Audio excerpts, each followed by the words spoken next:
Ya, sebelumnya mungkin saya informasikan dulu kenapa saya tarik menjadi hari ini, karena mungkin kebetulan besok, eee, bisa ada rapat dan sidang. Jadi, kalau tadi kan saya tanya, "Kalau bisa, yuk kita hari ini, kalau nggak bisa mungkin besok," saya juga mungkin akan dimundurin juga gitu, karena, ada kegiatan itu. Ya mudah-mudahan semua untuk IF8, ya kalau nanti ada IF2 bergabung ya silahkan ya gitu ya. Mudah-mudahan hari ini kita bisa berdiskusi gitu ya untuk pertemuan terakhir kalau tidak salah, karena saya punya satu pertemuan lagi yang belum diselesaikan di, si akad, jadinya ya harus tetap masuk gitu ya. Nah, hari ini ada 2 hal yang ingin dibahas. Pertama adalah terkait dengan, materi awal, yang kaitannya dengan materi ya, yaitu terkait dengan, bagaimana kita nanti akan memproses data unstructure gitu ya. Yang kalau kemarin mungkin kita bahasnya berupa teks gitu ya. Sekarang adalah data yang berupa image ataupun citra. Nah, untuk unstructure ini sebenarnya juga, bukan hanya itu ya, tapi ada juga data audio, mungkin ada juga data video yang bisa kita proses, yang nanti akan kita manfaatkan machine learning sesuai dengan peruntukan atau tujuannya.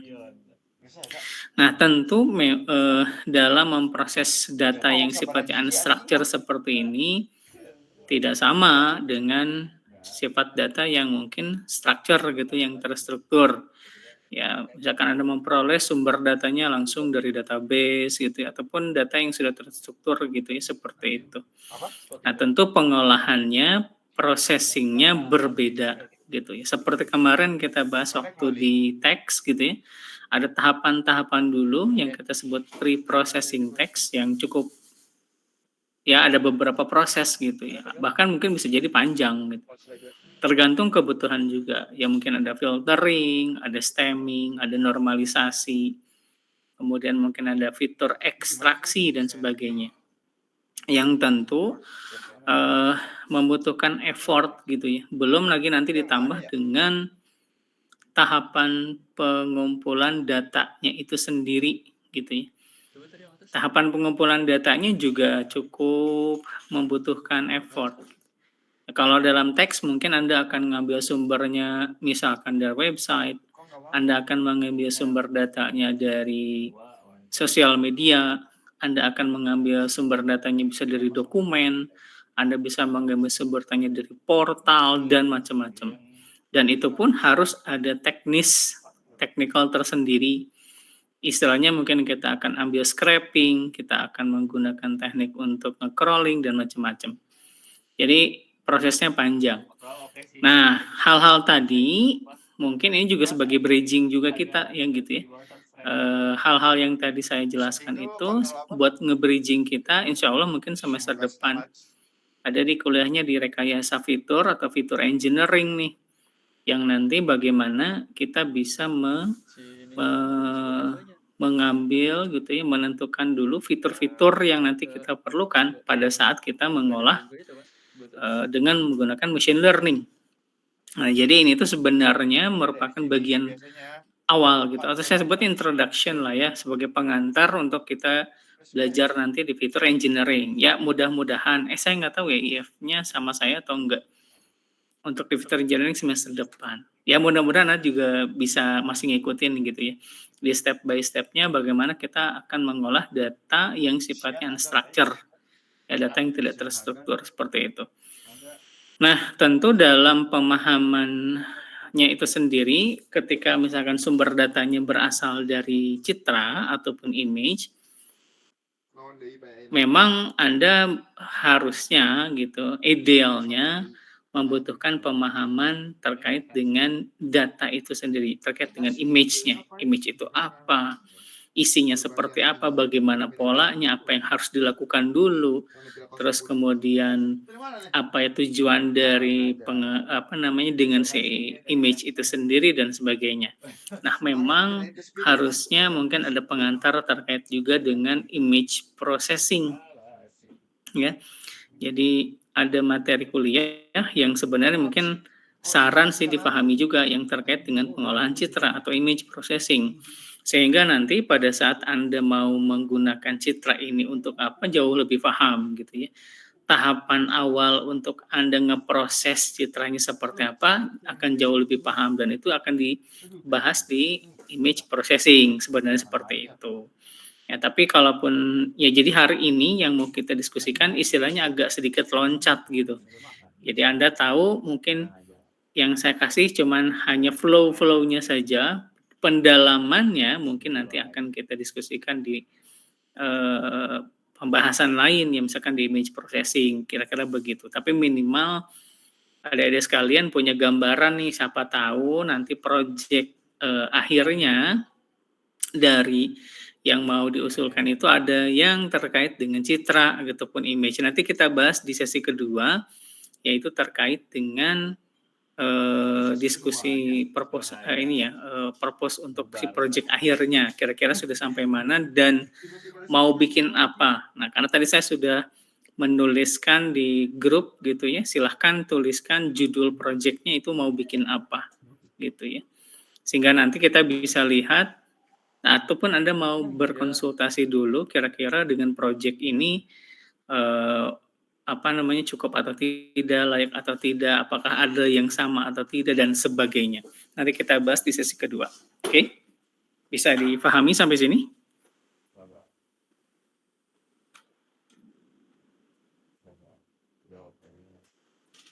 Halo, apakah bisa dipahami? Bisa, Pak.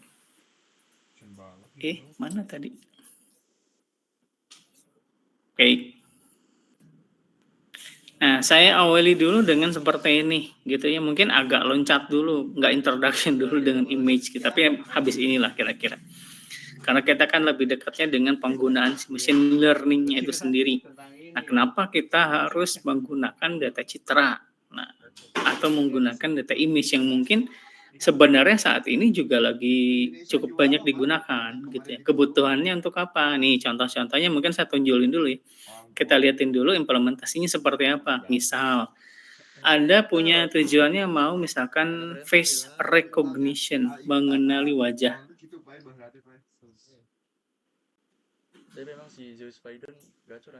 Nah, ini misalkan Anda misalkan punya proyeknya pengen mengenali wajah atau face detection, pengenalan wajah, pendeteksi wajah. Ya manfaatnya kalau di lapangan ya cukup banyak sekarang gitu ya. Salah satunya sekarang adalah misalkan digunakan untuk sistem tiket. Gitu. Jadi implementasinya nanti untuk tiket tuh. Salah satu yang sudah diterapkan adalah sama PT KAI misalkan, ya yang sudah launching. Jadi kalau nanti misalkan Anda ke Gambir gitu ya, ya saya selalu mencontohkan karena memang saya pengalaman gitu di sana. Di Gambir yang saya dapatin ya, kalau katanya di Kota Bandung, tapi perasaan kemarin di Kota Bandung saya lewat aja. Stasiun yang di Bandung ya, yang di kota. Nah, satu lagi yang seterusnya yang di Gambir. Nah, di Gambir itu sudah nerapin namanya face recognition.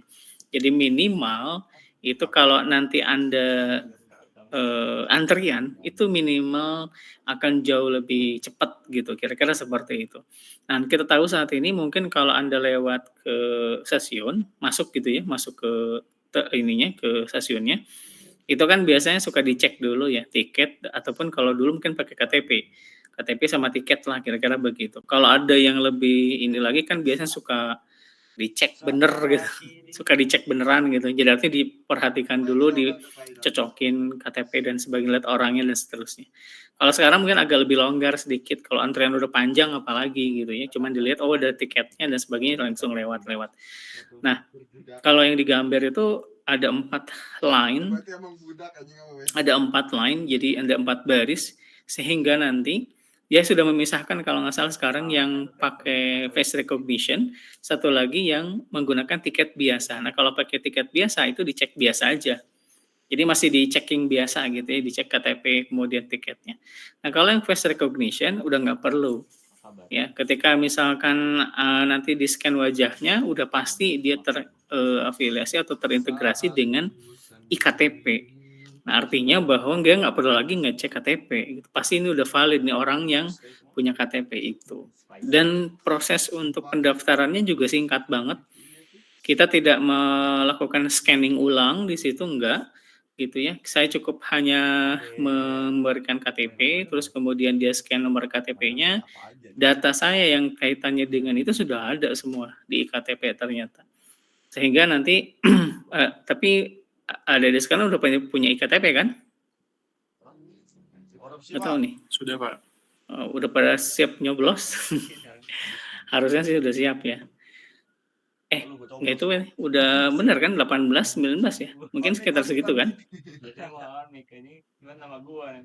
Semester 5 berapa? 18? 19?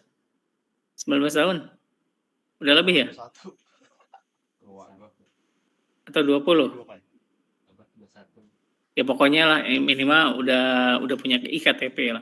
Nah itu jadi ketika pada saat kita lewat dari si scanner itu udah langsung lewat aja, bentar banget gitu. Nah mungkin bahasanya gitu ya, kalau misalkan ketika antri pakai yang biasa itu butuh anggap saja 1 menit misalkan anggap. Nah dengan face recognition ini bisa mungkin sekitar 2 detik. Nah 2 detik untuk recognition-nya. Nah artinya kan penghematan waktu itu akan memberikan efektivitas yang cukup gitu ya. Pada saat orang itu ngantri ya asalnya misalkan 10 cuma jadi 2 dan sebagainya. Saya kira ini sudah efektif lah kalau digambir lah memberikan salah satu pemanfaatan gitu ya, dari antrian yang panjang gini tiba-tiba pakai face recognition bisa lebih cepat gitu ya. Nah itu kan gimana caranya gitu maksud saya Pak. Di situ apakah ada pemanfaatan nanti dari machine learning? Ada pasti gitu ya. Bagaimana kita akan memanfaatkan ini untuk face recognition. Nah itu yang contoh terapan yang bisa kita lihat gitu sudah terimplementasi di lapangan. Yang lain juga sudah ada saat ini. Jadi penggunaan misalkan selain face recognition ya, misalkan pengenalan kendaraan gitu ya, untuk menghitung istilahnya bahasanya vehicle counting, menghitung berapa jumlah kendaraan. Terus kemudian digunakan juga untuk menghitung atau mengenali, mengidentifikasi kendaraan kayak gitu ya, plat nomor kendaraan dan sebagainya itu sekarang sudah berbasis itu. Nah, yang sekarang mungkin yang lagi mau diterapin adalah yang yang di tol itu payless gitu ya, tidak menggunakan barrier gate lagi, payment-nya nanti akan langsung lewat pintu tol itu. Jadi mungkin nanti akan diharapkan bisa jauh lebih cepat. Karena ternyata pada kasus tertentu barrier gate itu yang pintu tol yang untuk pembayaran itu ternyata memang butuh waktu ya, mungkin sekitar 2 detik lah atau misalkan 1 sampai 2 detik atau bahkan bisa jadi 3 detik.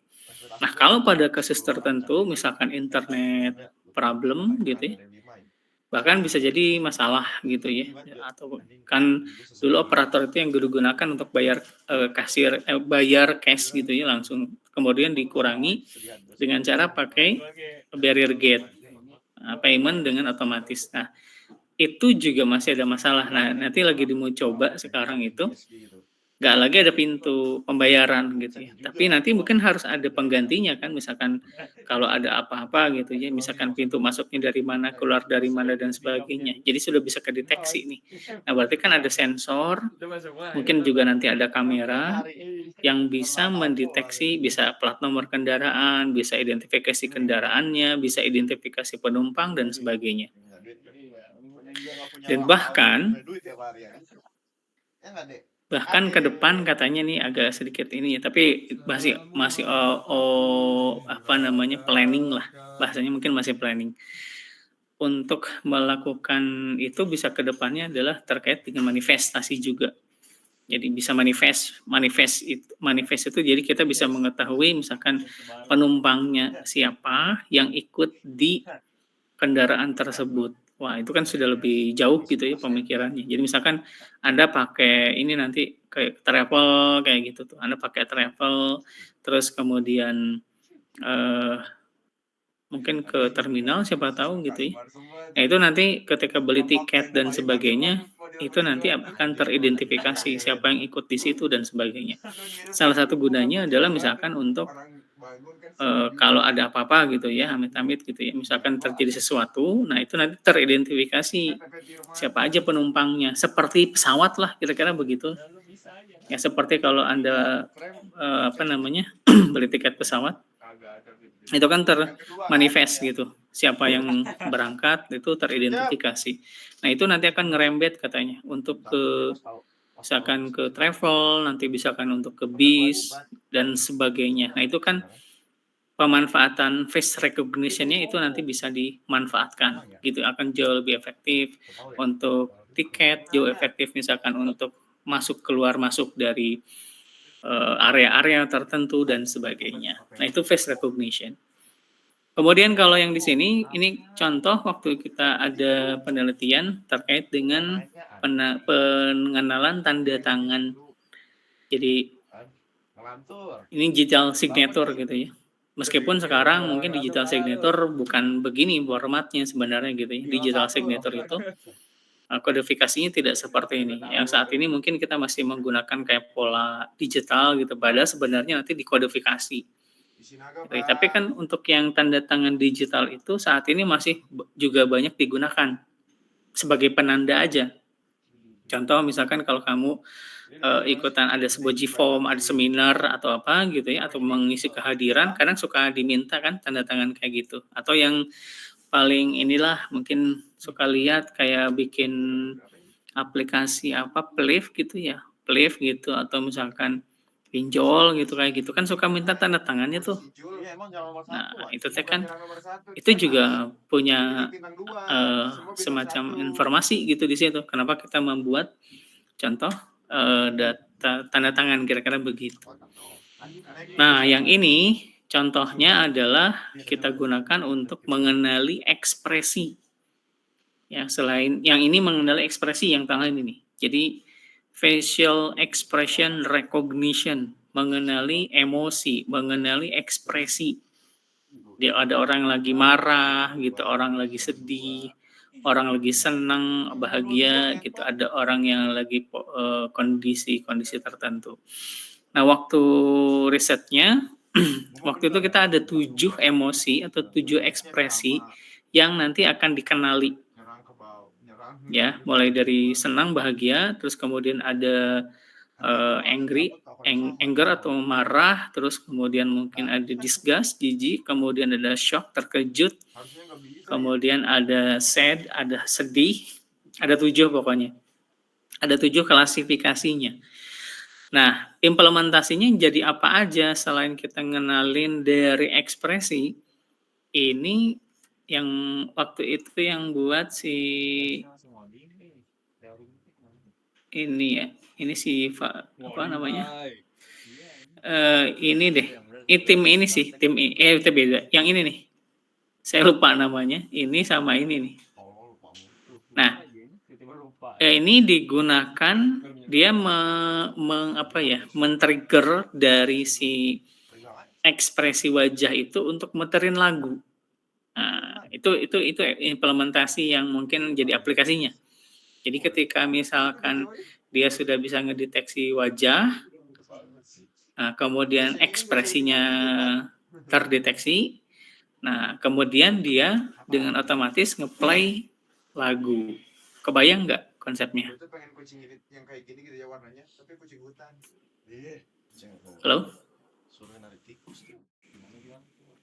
Halo, halo? Ya, Kebayang nggak konsepnya?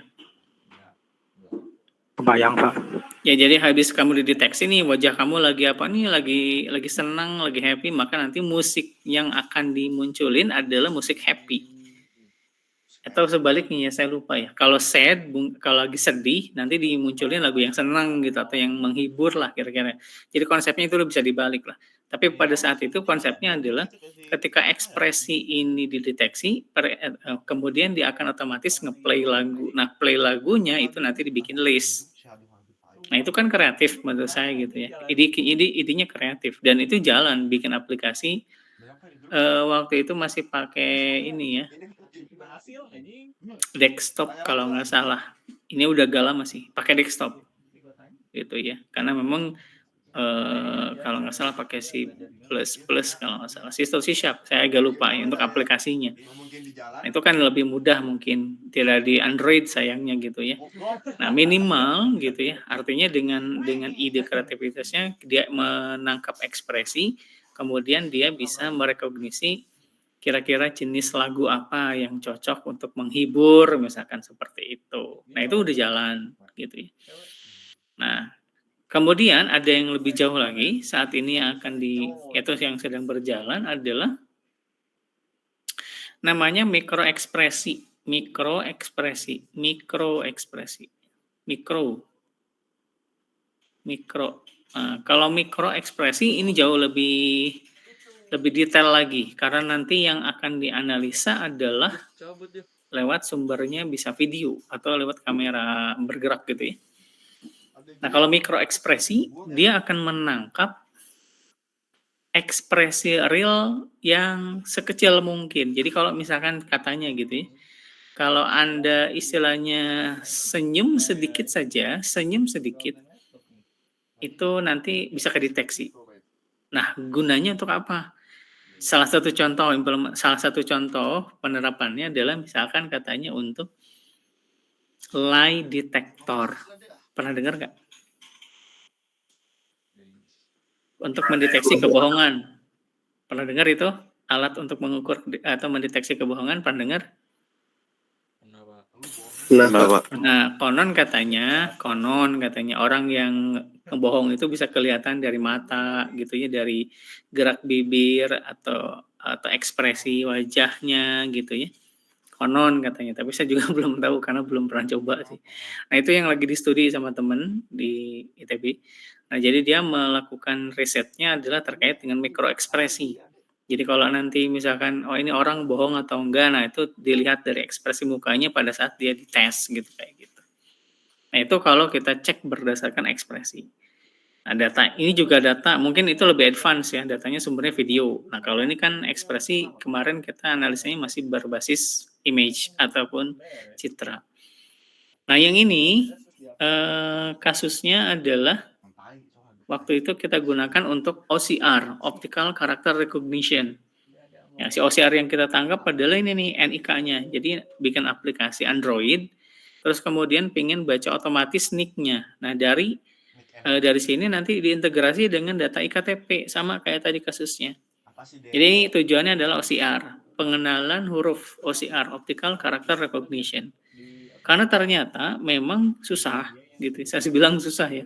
Tidak bisa semata-mata di scanning langsung bisa ketangkep. Karena ternyata dalam realisasinya, ketika kita melakukan scanning itu tidak serapih ini. Jadi kalau Anda scanning misalkan pakai handphone gitu ya, kan ada aplikasi-aplikasi tuh. Nah, aplikasi untuk scanning gitu ya, ada clear scanner atau cam scanner macam-macam. Itu pada saat dia di scanning itu terkadang ada saja noise gitu bahasanya. Tidak rapi kayak gini, hurufnya jelas, terpisah tegas gitu.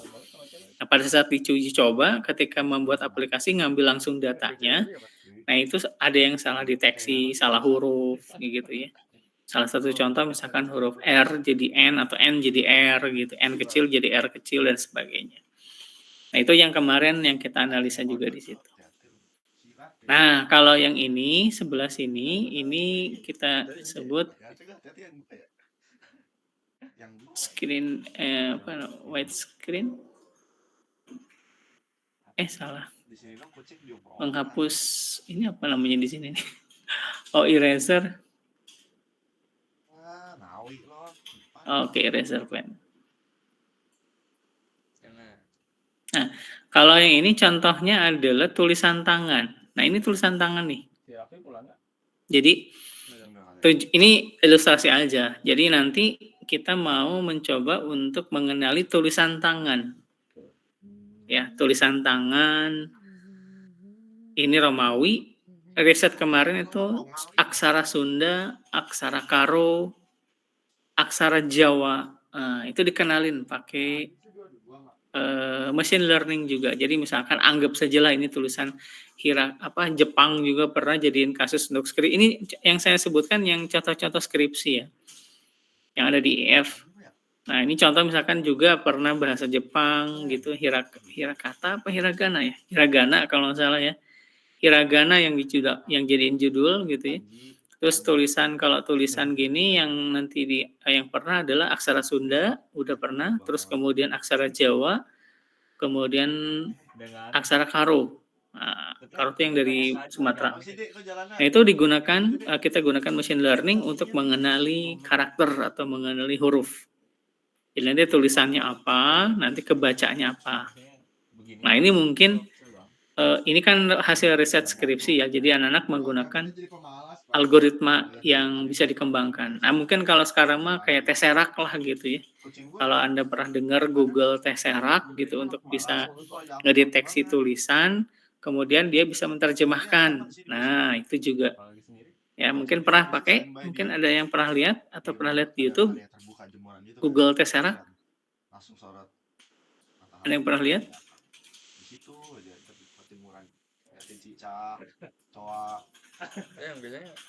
Halo, ada yang pernah tahu nggak? Belum Pak. Belum, Pak. Oh, belum. Nanti kita kenalin gini, Discord. Saya lebih suka kalau pakai gambar, jadi biar Anda nanti bisa ngecek juga. Google itu punya satu aplikasi, bukan satu aplikasi ya, satu library yang bisa kita gunakan juga.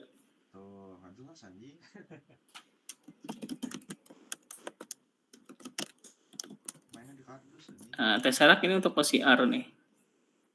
Jadi ini tuh, oh inilah, mungkin gambarnya ini ya. Si Google Tesseract ini biasanya digunakan untuk kita gunakan untuk mendeteksi. Nah, kemudian dia gunakan untuk OCR dan dia bisa digunakan juga untuk translate. Ya, jadi contoh misalkan kamu lagi di bandara di luar negeri. Nah, itu kan suka ada tulisan-tulisan misalkan yang nggak umum lah, nggak pakai versi bahasa Inggris gitu ya, misalkan Thailand atau apa. Nah, itu nanti itu kan di-install di handphone. Nah, kemudian Anda arahkan, kayak bentuknya kayak scanner aja. Anda arahkan, nah nanti dia bisa mentranslate dari si tulisan tersebut. Paham nggak maksud saya? Paham, Pak. Nah, jadi dia bisa ngedeteksi dulu tulisan, habis itu baru dia mentranslate. Nah, itu kan keren lah gitu ya. Apalagi si Google Tesseract ini bisa bahasanya kan bukan bahasa Indonesia doang, tapi all around the world gitulah. Sampai berapa bahasa dia bisa gitu. Jadi kalau kamu nanti main-main ke bandara, waktu itu pernah dicoba juga untuk membaca koran asing, nanti dia bisa translate. Terus kemudian ya mungkin hotel gitu ya. Kalau kamu lagi ke hotel atau ke suatu daerah, main ke wisata di mana di luar negeri, ya itu akan bisa bantu lah, kira-kira begitu. Nah, itu salah satu yang open source yang bisa kita gunakan adalah Tesseract ini. Nah, waktu itu dicobanya adalah kenapa kita buat lagi ya untuk mencoba mengimprove gitu ya. Karena kan waktu itu masih keterbatasan. Tesseract belum waktu itu misalkan belum bisa mengenal aksara Sunda dengan bagus. Ya, aksara Sunda. Atau Anda mau improve Pak, sang sekerta bisa tuh. Nah, misalkan gitu ya. Bisa nggak dia ngenalin huruf sang sekerta misalkan kayak gitu. Itu kan belum tentu ada. Nah, ini coba dikenalkan gitu ya. Kalau aksara Sunda belum tentu si Google Tesseract juga sanggup gitu untuk bisa mentranslate aksara Sunda zaman dulu gitu ya. Aksara Sunda, kalau orang Sunda mungkin harusnya tahu sih. Ya, aksara Sunda yang mungkin hanya bisa difahami. Nah, itu kan kedaerahan. Seperti itu. Nah, kalau yang kedaerahan kan belum tentu Google punya. Nah, karena Google kan mungkin lebih umum ya, misalkan negara levelnya. Bahasa Indonesia, mungkin bahasa Inggris, bahasa Arab, dan sebagainya. Mungkin dia sudah bisa. Tapi kalau untuk levelnya kedaerahan, belum tentu. Nah, itu yang disuplai dari riset ini gitu ya. Bagaimana si algoritma atau dengan machine learning nanti dia bisa mengenali aksara-aksara tersebut. Gitu ya. Bisa dipahami?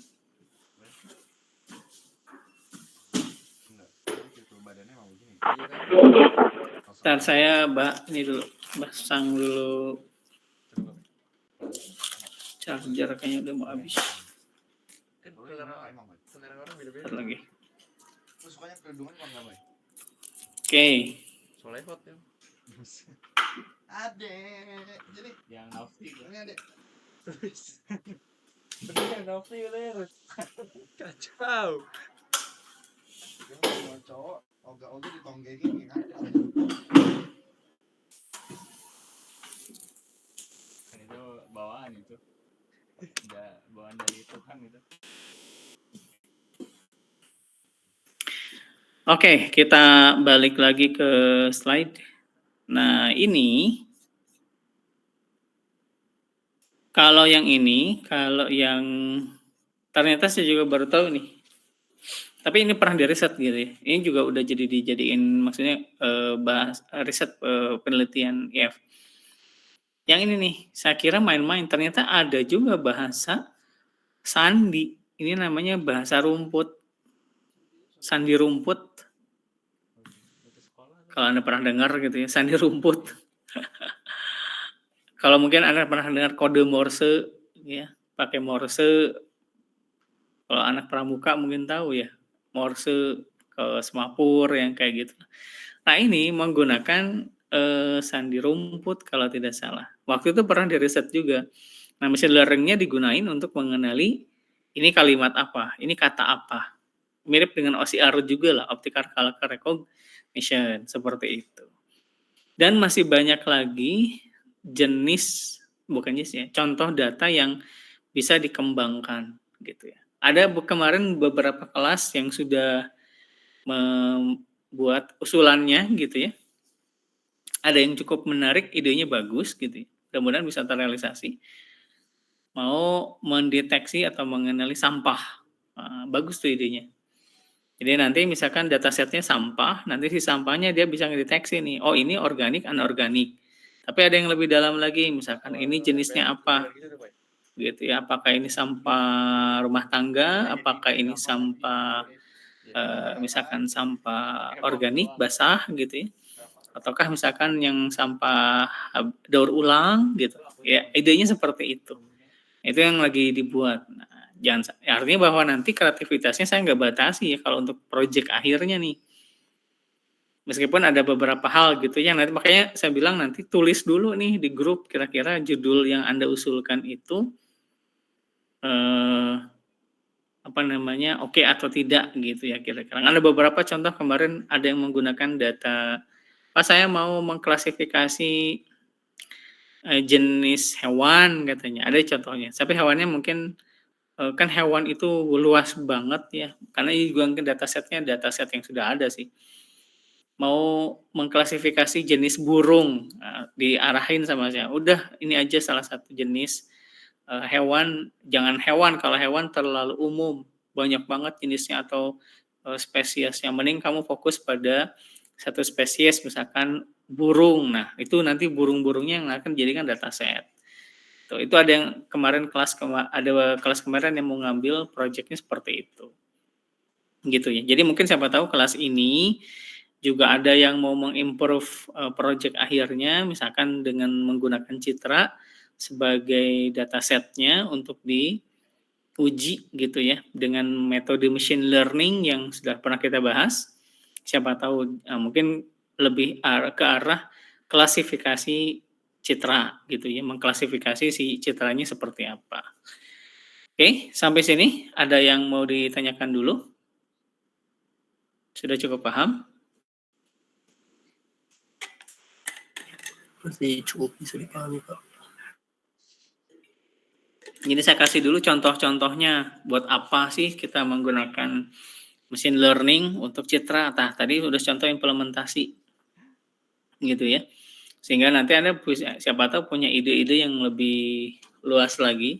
Misalkan dengan menggunakan sumber inputnya dari kamera, sumber inputnya misalkan dari webcam, atau misalkan dari CCTV, ataukah misalkan dari apapun yang nanti menangkap datanya, terus kemudian kita olah gitu ya, kita proses dan nanti mungkin memanfaatkan machine learning untuk tujuan-tujuan tertentu. Misalkan deteksi, rekognisi, gitu ya, ataupun misalkan counting, atau kayak tadi men-trigger gitu kan, ekspresinya nge-trigger untuk nge-play aplikasi musik gitu, seperti itu. Nah, dari contoh-contoh tadi yang sudah saya berikan, beberapa dari riset-riset yang sudah dilakukan oleh mahasiswa atau alumni gitu ya, IF, mahasiswa IF. Nah, sekarang ini saya masuk ke agak lebih teknis, processing-nya gimana gitu. Kok bisa dari citra yang mungkin seperti ini, mesin bisa baca gitu ya. Kok tahu bahwa ini tuh lagi anggap saja senyum, oh ini itu lagi senang, oh ini itu lagi marah, lagi sedih. Taunya dari mana gitu. Terus kalau contoh di sini, kok bisa tahu ini misalkan namanya si X gitu. Kok dia bisa si mesin tahu ini ada X gitu.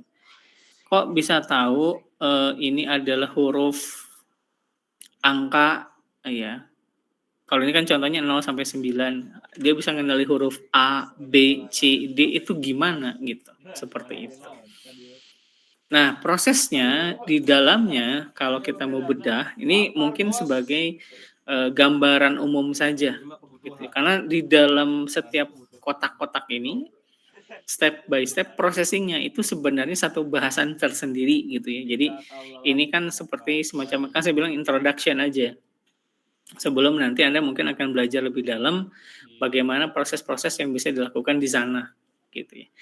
Nah, kalau digambarkan secara sederhana untuk proses yang umumnya hampir sama ya. Jadi proses untuk mendeteksi, kemudian mengenali tulisan, kemudian mengenali ekspresi, kemudian OCR gitu ya. Kurang lebih beberapa hal dilakukan processing-nya mirip seperti ini, tapi tidak ada beberapa project yang mungkin alurnya tidak selalu begini ya, tapi kalau digambarin kurang lebih ada beberapa step yang diperlukan.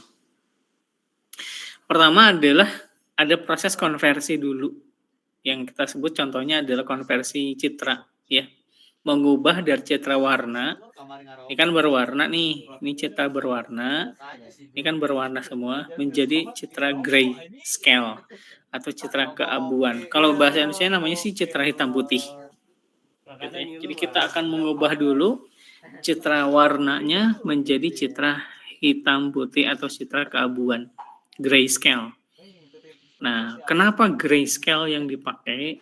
Karena kalau misalkan kita menggunakan salah satu di antara alasannya kenapa?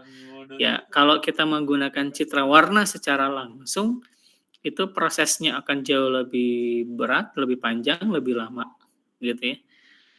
Dan kalau dengan menggunakan citra grayscale ini meminimalisir. Jadi artinya kita akan mengeksekusinya bisa lebih cepat dibandingkan dengan citra warna. Tapi citra grayscale juga kalau dibanding dengan citra biner lebih cepat citra biner karena nilainya cuma jadi 2, 0 dan 1. Kalau citra grayscale rentangnya 0 sampai 255. Kalau citra warna itu akan hampir sama sih, 0 sampai 255 tapi ada 3 channel. Channel merah, channel hijau, sama channel biru atau istilahnya disebut dengan RGB.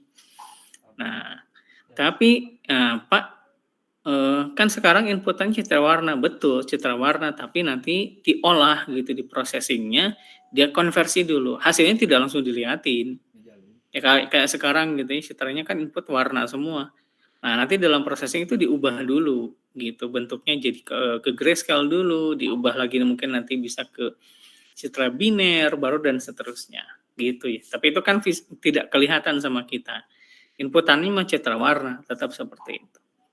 Nah, bahkan kalau sekarang kalau nanti Anda menggunakan tekniknya deep learning kayak CNN seperti itu nggak lagi menggunakan, sebenarnya ada beberapa yang langsung aja nggak pakai grayscale tapi langsung ke citra warna yang digunakan untuk dianalisa. Ada juga seperti itu. Ya. Jadi proses yang di sini itu beberapa ada yang menggunakan ini konversi dulu, ada juga yang langsung ya. Dia menggunakan image-nya dari RGB. Oke, next berikutnya kita melakukan di sini beberapa proses image processing. Ya, ini saya sebutkan image processing semua nih. Ya, jadi kita melakukan beberapa proses-proses yang ada di image processing. Misalkan diantaranya adalah di sini ada smoothing, penghalusan, resizing, mengubah ukuran, gitu ya. Kemudian di sini ada deteksi tepi, untuk mendeteksi bagian tepi-tepi dari sebuah objek yang nanti mau dikenali. Nah, tentu teknik-tekniknya kan banyak banget nanti. Ada smoothing, ada resizing, ada deteksi, kemudian dan macam-macam. Ini sebagai gambaran aja contoh. Saya ambil contohnya misalkan proses deteksi tepi. Gunanya untuk apa? Deteksi tepi gunakannya untuk ini nih. Jadi kita mau ngedeteksi tepi dari objek-objek tadi. Nih kalau contohnya tanda tangan.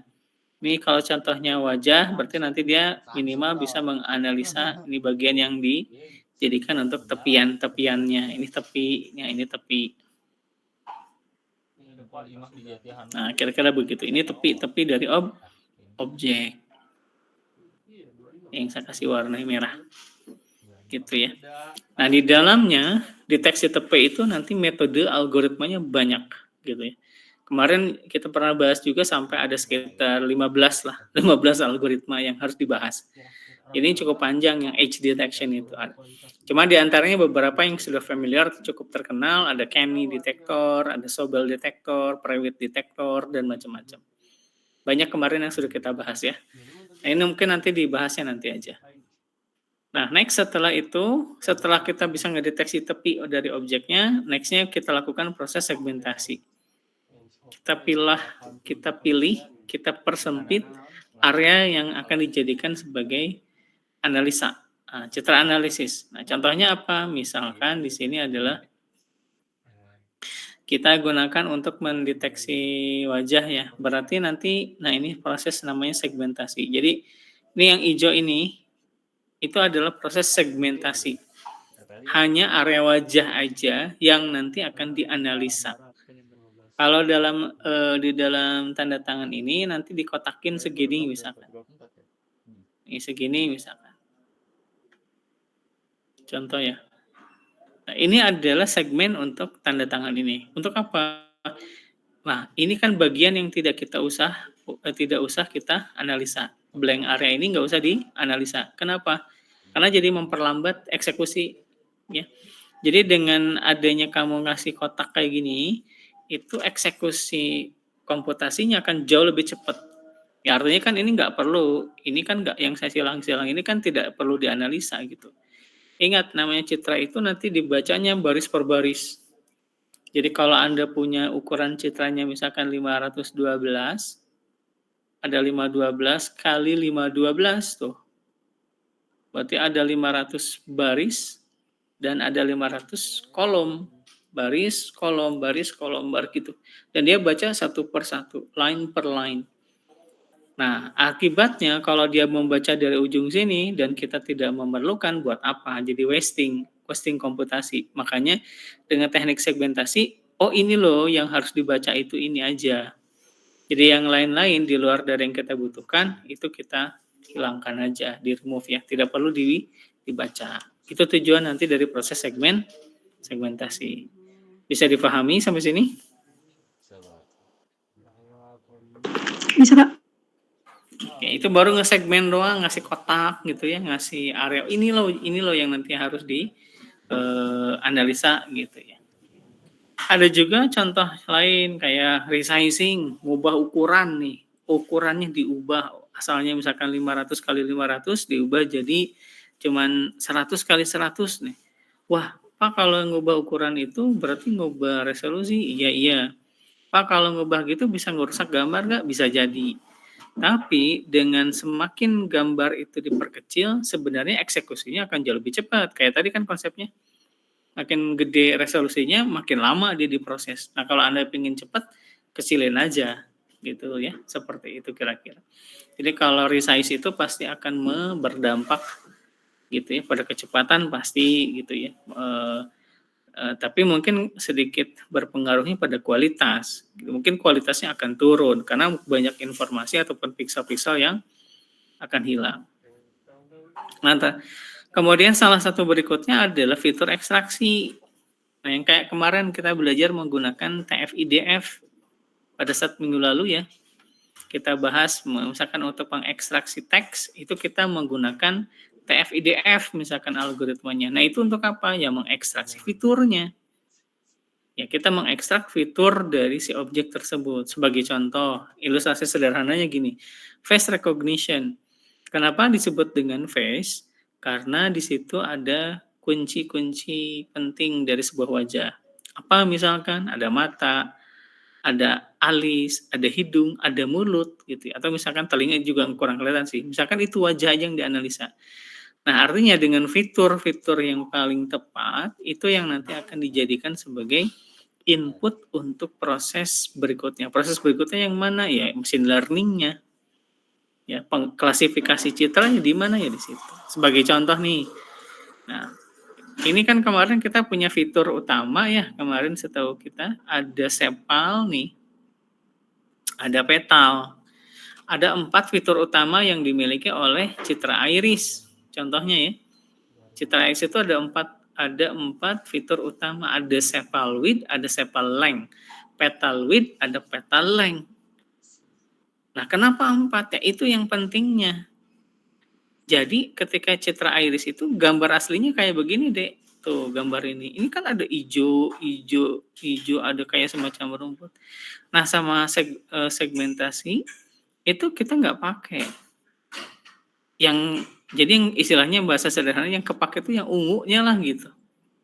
Mana sepal, ini sepal. Mana petal, ini petal. Nah, ciri itu yang diambil di dalam citra. Jadi ketika dia sudah disegmentasi, baru kita ekstrak gitu ya.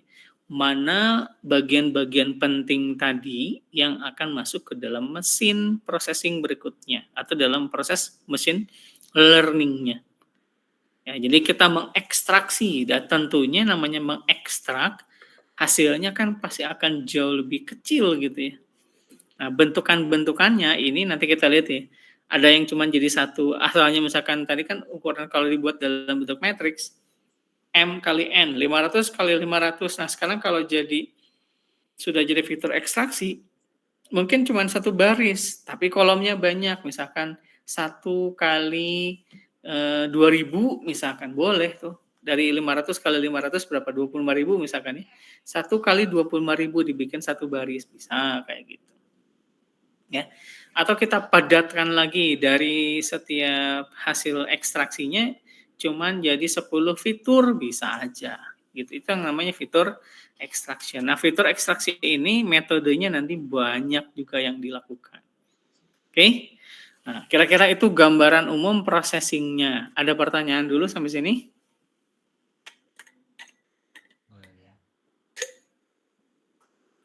F2 ada ya? F2?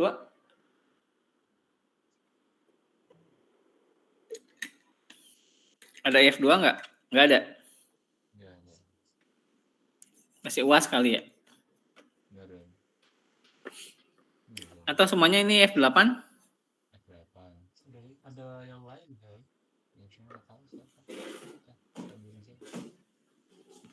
Halo, ini semuanya F8? Ada yang di luar F8. Oh, ada yang di luar F8, oke.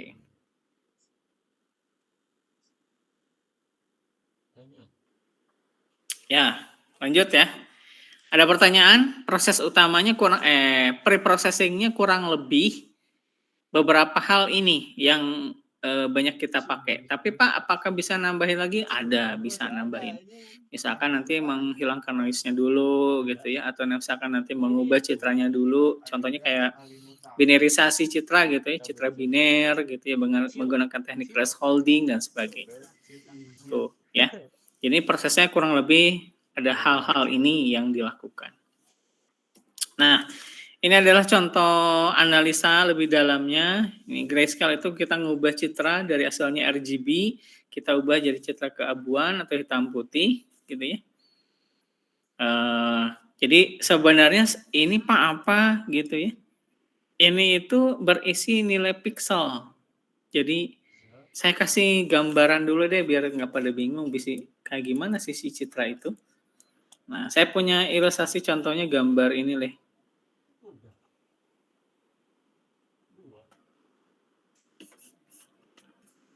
Nah, ini salah satu citra yang termasuk paling ini ya, paling populer digunakan dalam image processing.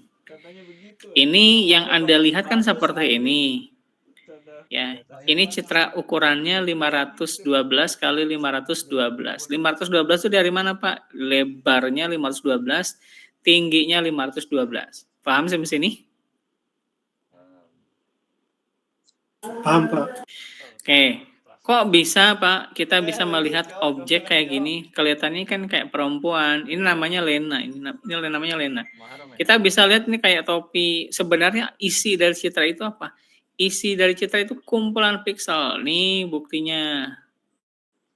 Nah, kelihatan nggak? Yang ini kita sebut sebagai yang kotak-kotak gini nih. Kotak-kotak gini kelihatan? Kelihatan, Pak. Nah, itu teh namanya piksel. Piksel yang kalau Anda lihat itu representasinya sebagai warna kan? Ini warna ungu, ini hitam, ini coklat gitu ya. Ini ada yang krem. Itu teh representasi dari 3 channel warna yang tadi. RGB, red, green, dan blue. Gitu. Paham? Jadi citranya Anda bisa hitung. Kalau ada 512 lebarnya, tingginya 512, maka total pixelnya berapa kira-kira? Kaliin aja. Sok, panghitungkeun. 512 kali 512 hasilnya seberapa? 512 kali 512, Bro. Seberapa? Berapa? Oh, kok? Dah? 262.144, Pak. 262.144 pixel. Ini kita tidak ngomongin tipe atau format citranya ya. Kan kita tahu ada JPEG, ada PNG, ada SVG kalau sekarang, ada BMP dan sebagainya. Kita tidak ngomongin ukuran ya. Kita ngomonginnya resolusi. Berarti ada 262.144 pixel. Satu pikselnya itu sebenarnya adalah representasi warna. Nah, representasi yang mana, Pak? Yang ini. Nah, nih, ini tuh representasi satu piksel. Satu piksel nilainya ada RGB, misalkan 248, 248, 255, 25. Ini putih, ini putih ini pasti. Ini piksel putih gitu. Jadi satu kotak tadi, satu piksel tadi, sebenarnya kalau kita bongkar nilainya adalah itu. Paham sampai sini? Paham, Pak. Saya kasih ilustrasi kalau masih belum paham. Jadi dalamnya citra itu kayak gini deh. Nih, saya kasih kotak nih, ilustrasi ya, kotak nih. Mata kamu kan lihatnya ini biru ya. Oke? Nah, kita bongkar nih. Ini tuh warna birunya warna biru apa? Nah, nih. Ini kan satu kotak nih. Ya, jadi warna birunya apa? Nilainya 3366 cc. Pak, itu apa? Nilai heksa 3366 cc. 3366 cc. Nah, indeks colornya ini. RGB-nya ini. Ini RGB-nya adalah red-nya 51, green-nya 102, blue-nya 204. Paham sampai sini? Bahkan ini sudah dikasih konversi warna color space tuh. High hue saturation luminant, hue saturation value, CMYK-nya, XYZ-nya kalau kita konversi. Ini nilai-nilai hasil konversinya udah ada tuh. CIE lab. Chrominance, illumination, E-nya saya lupa. Hunter lab. Nah, ini hasil konversinya. Jadi warna biru tadi sebenarnya representasi dari red, green, dan blue. Oke, paham sampai sini? Nah, citranya itu sekarang akan dikonversi menjadi grayscale keabuan. Nah, ini hasilnya contoh. Caranya gimana? Pakai formulasi ini rumusnya. 0,299R ditambah 0,587G ditambah 0,114 blue. Ya bisa. Berarti representasi. Contoh, 248 kali 0,299 tambah 248 kali 0,587 tambah 248 kali 0,114. Dijumlahkan jadilah ini. Jadi nilai grayscale-nya dari yang ini, satu blok ini, satu pixel ini berubah jadi ini 248. Paham sampai sini? Jadi dia mengkonversi, mengubah dari citra warna jadi citra RGB, citra grayscale. Nah, grayscale itu rentangnya 0 sampai 255. Gitu. Oke? Nah, makanya nilai maksimumnya tuh cuma 254 gitu ya. Tuh ada yang maksimumnya tuh 255, 255 itu citra nilainya pixel putih. Nah, nanti kita bahas di image processing. Next, lanjut. Yang proses yang kedua, ya itu tadi ada deteksi tepi, ada smoothing, ada penajaman atau sharpening. Kemudian ada hal-hal lain yang kita butuhkan dulu supaya citra itu sesuai dengan yang kita butuhkan. Nah, pada kasus ini kita melakukan proses deteksi tepi. Karena tujuannya adalah ingin tahu wajah, ingin tahu bentuk, dan sebagainya. Nah, dalam deteksi tepi, ini ada algoritma lagi. Algoritmanya banyak banget sebenarnya. Ya. Kemarin aja di kelas kemarin kita bahas ada sekitar 13 sampai 14 algoritma. Yang saya tampilin cuma Kenny, Roberts, Prewitt, Sobel, Prescient, Laplace of Gaussian. Masih banyak, ada kompas, algoritma, dan macam-macam. Maka saya bilang tadi, bahas detailnya nanti di kuliahnya image processing. Kira-kira begitu. Nah, metode ini sebenarnya kita digunakan untuk mencari tepi dari sebuah objek. Tepi itu yang mana? Kalau Anda lihat di dalam layar, tepi itu yang diwakili dengan warna putih. Nah, jadi dia bisa ngedeteksi bagian-bagian dari objek tepinya. Apakah itu nanti bentuknya shape, bentuknya itu adalah misalkan tekstur, bentuknya misalkan hanya berupa shape, ya, bentuk-bentuk dari sebuah geometri dan sebagainya. Gitu. Jadi untuk bisa tahu mana bagian tepi, mana bukan, gitu ya contohnya. Nah, berikutnya ini contoh lain adalah pada saat kita mau melakukan proses segmentasi. Ada metode-metode lain yang bisa kita gunakan. Contohnya thresholding. Ya, kita melakukan segmentasinya pakai teknik thresholding bisa. Metodenya bisa pakai apa? Ada Otsu, Sovola, ada Black, macam-macam juga. Gitu ya. Metode banyak lah bahasanya kayak gitu. Nah, tujuannya untuk apa yang kayak gini? Biasanya kita gunakan untuk memberikan segmen, ya, menentukan mana area yang akan dianalisa. Jadi dipersempit kayak tadi, kasih kotak gitu ya. Sekotak itu aja. Contoh gambar ini ya tadi. Nanti hasil analisa yang segini aja, ini badannya nggak usah dianalisa, yang pinggir nggak usah dianalisa itu, karena untuk tujuannya mendeteksi bagian mana sih yang akan harus dianalisa, kira-kira gitu ya. Ini contoh dalam proses, kalau ini sebelum ke segmentasi gitu ya, ini contoh dalam thresholding ada 2 metode yang dibahas, ini contohnya adalah yang Otsu, ini contoh Otsu, ini contohnya adalah yang Sovola. Ini udah masuk ke algoritma, udah teknikal banget lah kira-kira begitu.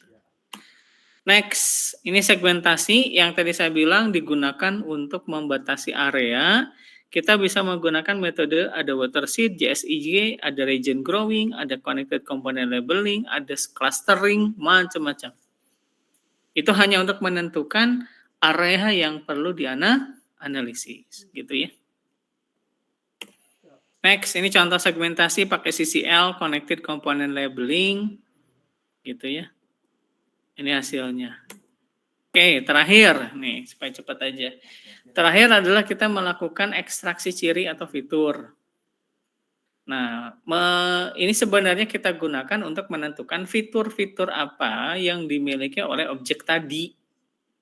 Ya, kalau misalkan Anda face recognition berarti kan hanya area wajah yang perlu dikenali kan. Ada mata, mulut, hidung, areanya itu yang penting. Jadi area-area penting inilah yang nanti akan dijadikan sebagai fitur ataupun ciri. Nah, tekniknya, metodenya juga banyak, gitu ya. Ada untuk mencari ukuran, cari bentuk, cari geometri, cari warna, cari tekstur, dan macam-macam. Ya, ini minimal 5 deh yang bisa kita cari untuk melakukan ekstraksi fitur, ya, mencari bagian-bagian penting dari sebuah objek. Metodenya seperti apa aja? Ini contoh-contohnya. Ada orde 1, orde 2, ada HOG atau Hodge, histogram of gradient, ada GLCM, ada gray level co-occurrence matrix, ada LBV, local binary pattern, ada HSV, saturation value. Biasanya ini untuk menentukan warna ya biasanya. Kalau ekstraksi warna gitu ya. Jadi kita hanya mengekstrak bagian warna-warna tertentu. Nah, itu bisa digunakan HSV model. Nah, kira-kira itu gambaran secara sederhananya bagaimana proses yang dilakukan untuk image processing. Dari hasil fitur tadi kalau sudah ketemu ya, fiturnya sudah ada yang sudah kita buat dalam bentuk misalkan terkomputasi ya bisa dihitung. Next-nya baru masuk ke machine learning setelah itu. Jadi machine learning itu setelah proses ini.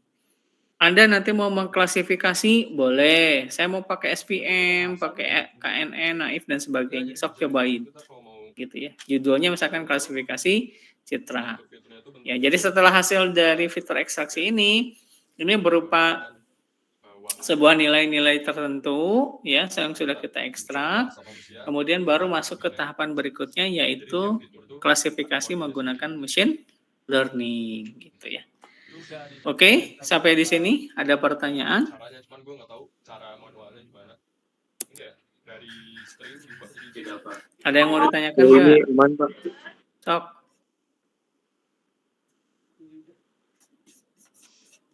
Nih, saya akan kasih contoh coding untuk baca gambar ya. Jadi ini kuliahnya memang harusnya kan image processing dulu, tapi nggak apa-apa lah minimal introduction sehingga apa yang bisa dibaca dengan si machine learning-nya karena tujuan kita memang kan ke sana. Sebagai contoh, kita nanti akan pakai scikit-image. Scikit-image ini temenan sama scikit-learn. Kemarin kan kita bahas machine learning-nya pakai scikit-learn. Nah, kalau untuk di image kita pakai scikit-image. Ada loading lah teh. Kayak gitu berat. Contohnya ke 1 tambah 1 2. Kerjakan lah. Scikit-image dapat Anda cek nanti di scikit-image.org. org, ayo. Ini alamatnya scikit-image.org. Ini yang nanti bisa membantu Anda dalam image processing. Nah, ini kita bahas kemarin image processing pakai open source yang ini ya. Jadi untuk sekarang pun untuk menentukan fitur, ya mengekstrak fitur, ini kita menggunakan fitur yang ada di scikit-image. Gitu ya. Baik, apa yang bisa dilakukan? Ini contohnya. Jadi kita akan menggunakan scikit-image.io input. Jadi untuk input dan outputnya. Gitu ya. Misalkan dia membaca citra, imread, image read, imshow, image show untuk menampilkan. Imshow itu image show. Imread itu image read.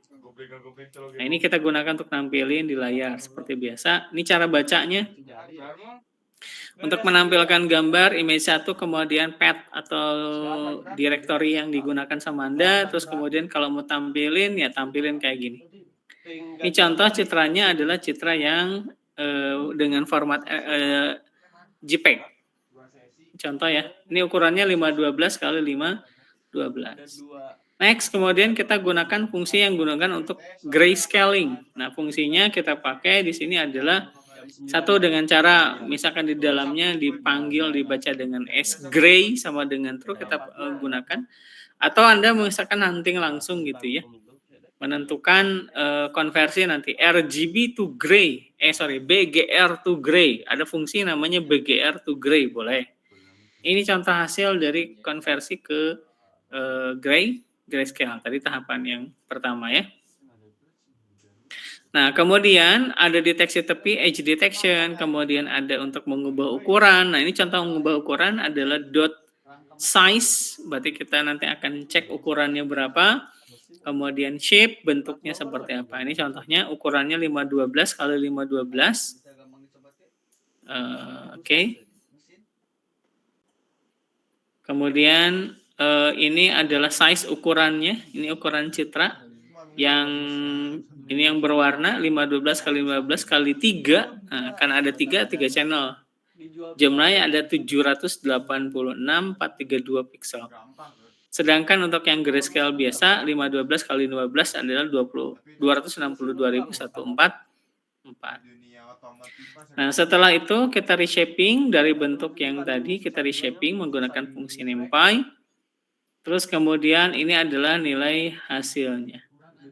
Nah, ini yang sebenarnya yang akan kita gunakan untuk fitur ekstraksi. Gitu ya. Jadi nilai-nilai ini yang akan kita gunakan. Jadi mana yang tadi bagian mata, mana hidung, mana mulut, itu dari setiap pixel yang tersedia. Nah, untuk mengekstraksi fitur, kita gunakan beberapa fungsi, yaitu filters dalam scikit-learn. Nah, ini hasilnya menggunakan Canny Detector. Tujuan ke depan adalah untuk face recognition ya. Oke, jadi nanti yang akan dianalisa nanti segini, maka nanti ini akan kena segmentasi. Yang di segmen segini aja. Oke, jadi kalau nanti pengenalannya topi ya semua, kalau pengenalannya rambut ya hampir semua, gitu ya. Oke, ini contoh lain adalah kita tadi menggunakan fungsi atau rumus standar gitu ya. Nah, sekarang ini contoh yang menggunakan library. Library yang digunakan ini adalah pakai Sobel filter. Nah, Sobel filter. Ini rumusnya filters.sobel. Nah, ini hasilnya adalah ini. Gitu. Jadi itu adalah hasil dari proses deteksi tepi. Nah, menggunakan metode Sobel. Hanya segini aja yang bisa ketangkep. Nah, next setelah menggunakan kita lakukan proses nanti untuk deteksi tepi. Nextnya adalah kita bisa langsung ke sini. Contohnya adalah dia menggunakan ini histogram. Kemudian kita gunakan di sini untuk exposure. Ya, ini tampilan aja untuk menampilkan si image. Nah, sekarang nextnya adalah mengekstraksi fitur dengan Hodge atau Hodge of gradient. Ya, Hodge ini biasa kita gunakan untuk fitur ekstraksi sebelum kita siapkan ke algoritma berikutnya. Ini contohnya, kita ubah, misalkan kita panggil, ini contohnya adalah Hog, ya, Hodge. Ini adalah parameter-parameter yang digunakan. Ini contoh hasilnya. Nah, ini adalah hasil dari si citra yang telah dikonversi. Gitu. Nilai ini. Nah, fitur inilah yang nanti kita butuhkan atau perlukan untuk ke mesin learning. Yang fitur ini nih. Nah, kalau bagian ini contoh lain adalah bekerja dengan menggunakan SIFT atau SIFT. Ini juga mirip dengan Hodge, ya, untuk mirip juga dengan GLCM dan seterusnya. Baik, ini contoh lain ya. Sampai sini dulu, ada pertanyaan? Cukup Pak. Sudahi Pak. Nah, Bapak ngasih contohnya satu. Kalau belum ada, saya mau absen dulu sebelum kita masuk ke sesi 2. Bang, absen bang. Bang. Tadi kurang. Absen bang, absen. Hadir. Baik, sekarang F8. Mana nih? Mau mana nih? Biasa. Mau mana nih? Diamar ya. Dengarin dia mah. Biasa. Ayo gue jawab gue anjing. Bertanya kemana biasa, mana tempat yang biasa. Ini saya balik ya. Makan di mana? Pemrosesan image. Oke, mulai dari Fikri ada.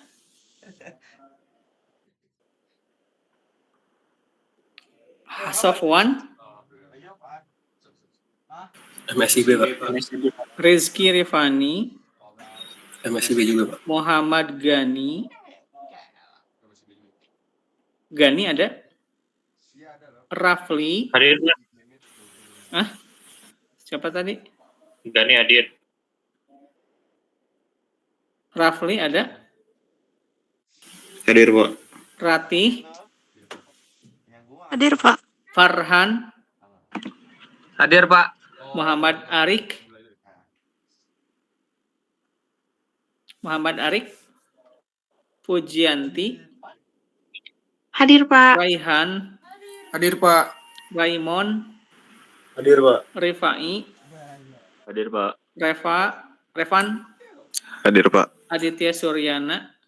Hadir, Pak. Nawaf. Hadir, Pak. Nawaf. Hadir, Pak. Ajabnya Asri. Asri. Hadir. Fadil.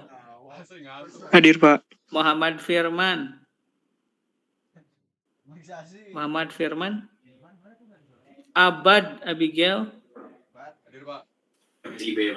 MSIB. Ages. Yang gitu dah. Yang gitu. Andi. Hadir, Pak. Zulfan. MSIB, Pak. Cecep. Hadir, Pak. Muhammad Debi. Hadir, Pak. Kristanto. Hadir, Pak. Rafli. Hadir, Pak. Acep. Hadir, Pak. Razehan. Hadir, Pak. Bagus. Hadir, Pak. Jacqueline. Pito. Muharram. Hadir Pak. Rizky Ananda. Hadir, Pak. IF 8. Sudah semua atau ada yang belum? Nah, nanti silakan dikonfirm di email, bisa salah atau yang datang nggak ada ini. Entah, tolong sana. Ada yang masuk? Nggak? Oke. Ada yang belum saya absen? IF berapa yang datang hari ini? Maaf, Pak. Saya Muhammad Ayuda, Pak. IF berapa? IF2, Pak. Saya Anggi Juliana, IF2 juga, Pak.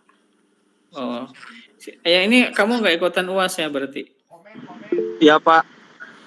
Karena beda kelas atau apa? Iya, Pak. Beda Saya kelas. ngulang, Pak. Hah? Ngulang, Pak. Oh, ngulang. Oke. Ada IF, ini IF2 ya. Oke, sebentar. Saya siapkan dulu. Oke. Berarti yang sisanya berarti nanti ya. Image. Punten saya IF8, Pak. Kehela. Saya udah pindah soalnya tadi saya tanya telat jadinya. Pak, yang mahasiswa PMM IF2 hadir, Pak. Bentar dulu. Saya lagi bahas dulu IF2 nih. Yang tadi si Anggi sama siapa tadi? Sekarang IF2. Siapa tadi? Abu Rizal, Pak. Kalau Abu Rizal udah, terus Anggi ya? Iya, Pak. Betul, Pak. Ada lagi? IF2. Yuda. Muhammad Ayuda bukan? Yuda teh Muhammad Ayuda. Oh, bukan. Kayaknya dia jaringan, Pak. Jaringan dia. Namanya Ayuda bukan? Muhammad Ayuda. Yuda teh?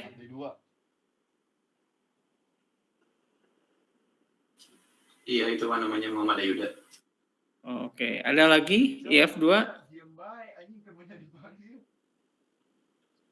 IF2?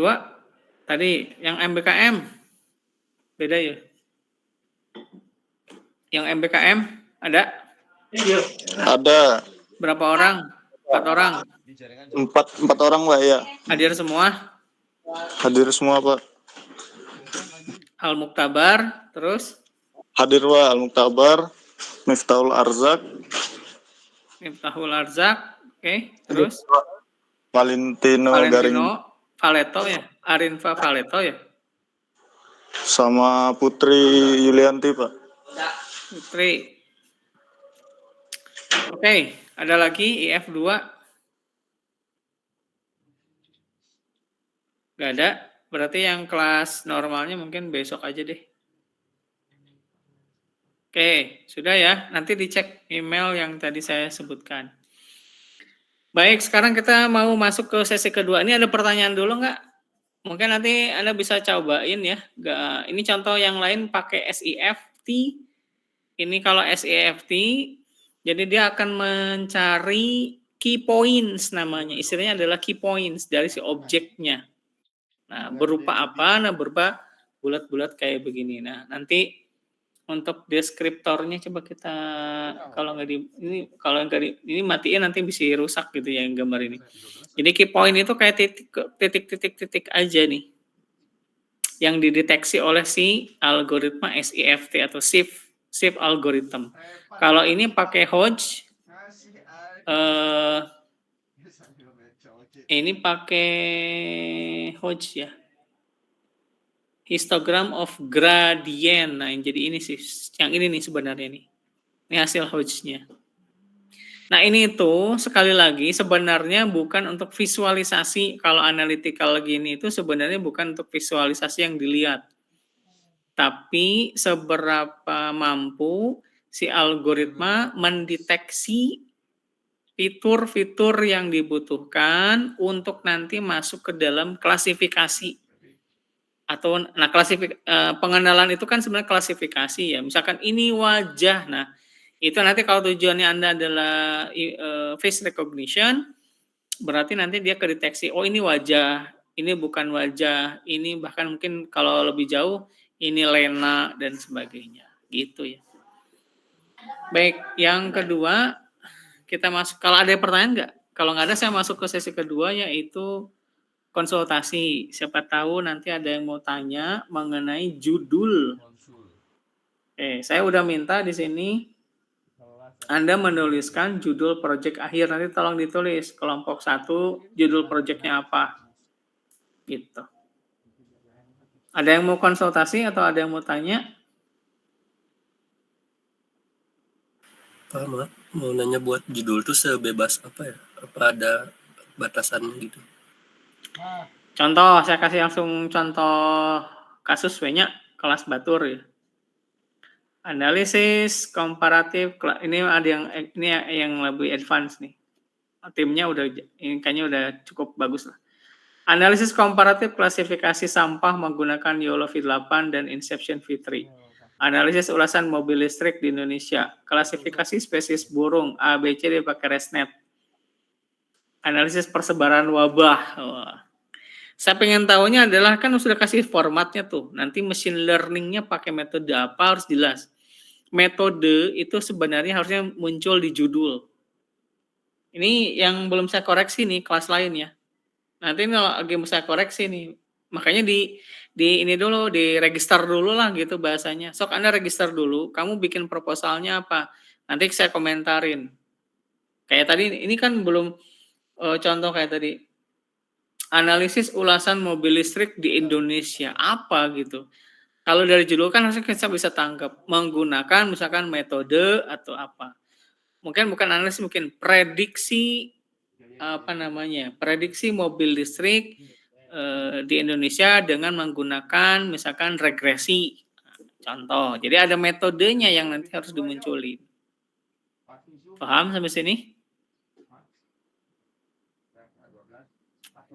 Dataset yang Anda gunakan mau ngambil dari sumber eksternal, Kaggle, UCI, Open Data, mangga silahkan. Atau kamu mau menggunakan data primer, pasang pakai data primer, ngambil motret gitu ya, atau nyari data bikin dan sebagainya boleh. Dari perusahaan gitu ya.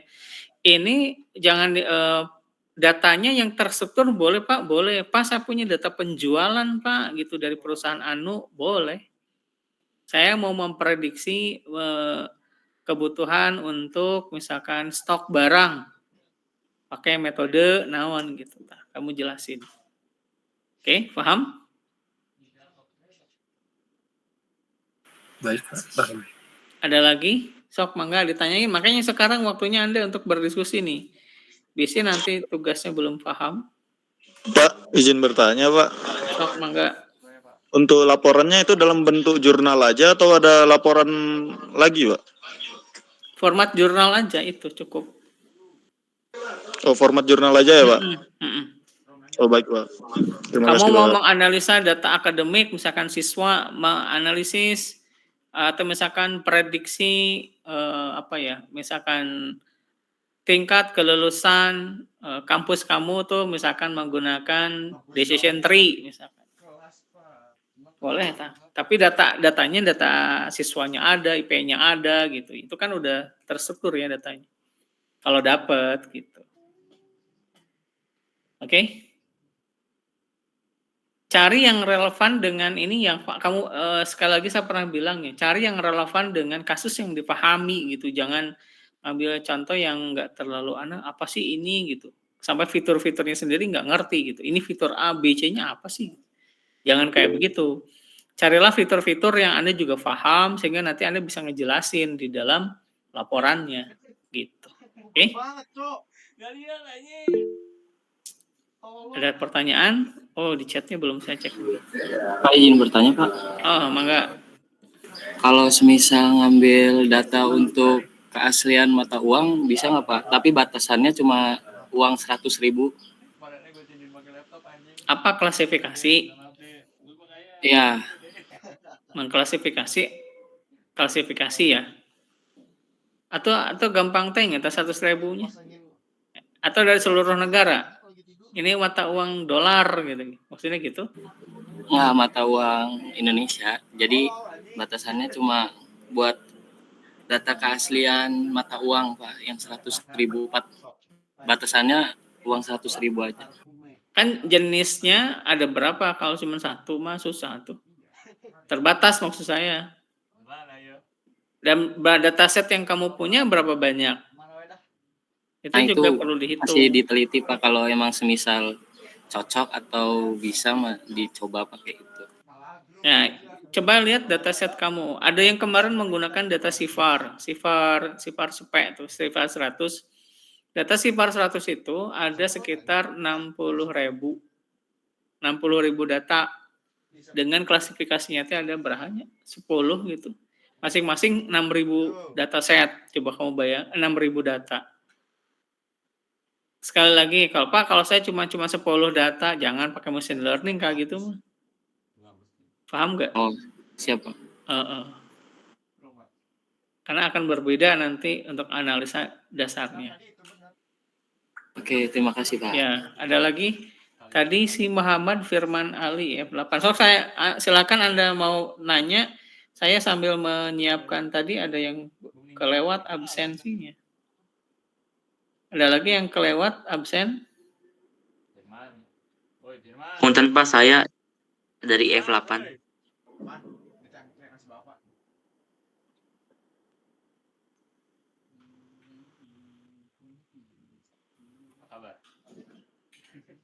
IF8. Ini rokok siapa ini? Siapa? Ages Gilang Pak. Ages Gilang. Nim. 03 Pak. Ada lagi? Ages, jadi satu. Muhammad Firman. 301. Ada lagi? Maaf Pak, Mut Firman 301 IF8. Udah. Ada lagi? Udah. Silahkan ada yang mau tanya lagi masalah proyek akhir? Kalau sudah mantap ya, sudah paham, silahkan nanti dituliskan judul-judulnya di grup ya. Kan saya sudah minta tuh nanti bikin list judul Anda apa yang mau diusulkan dalam proyek akhir. Ini aja dulu dituliskan dulu aja. Nanti biar bisa ketahuan. Nanti biar saya koreksi juga. Gitu ya. Siapa? Jadi metode itu harus muncul dalam judul. Oke, Nawaf, mangga mau nanya apa? Pak, saya mau konsul. Boleh.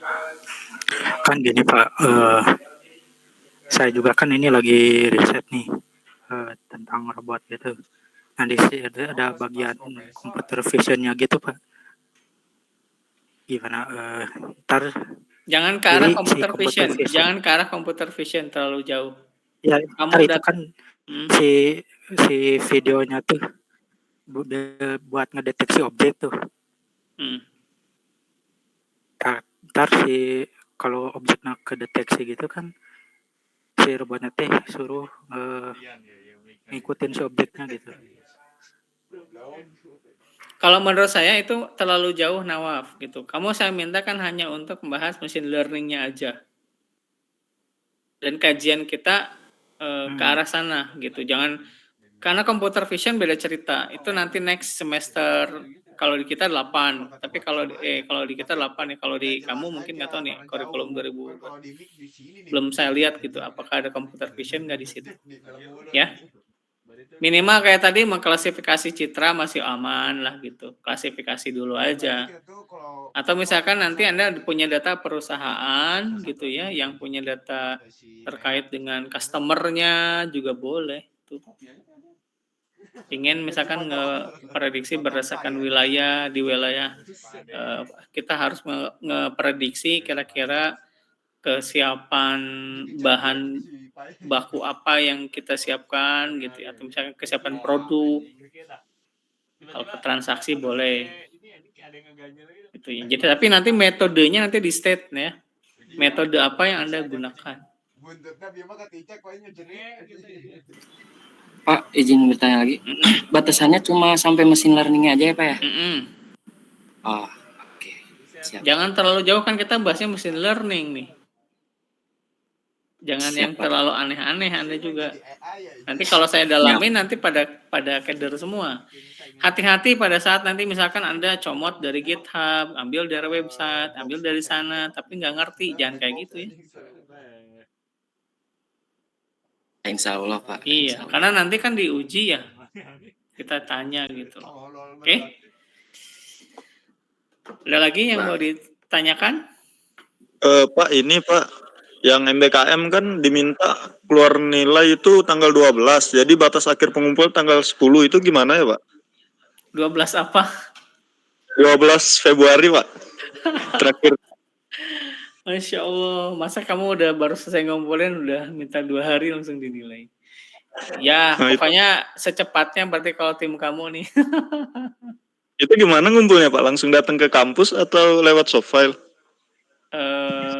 Kalau dari kami biasanya saya kirimkan dulu filenya, file nilainya, kehadirannya ke MBKM apa? Yang ngurus MBKM. Nah, Anda nanti bisa minta ke yang di MBKM.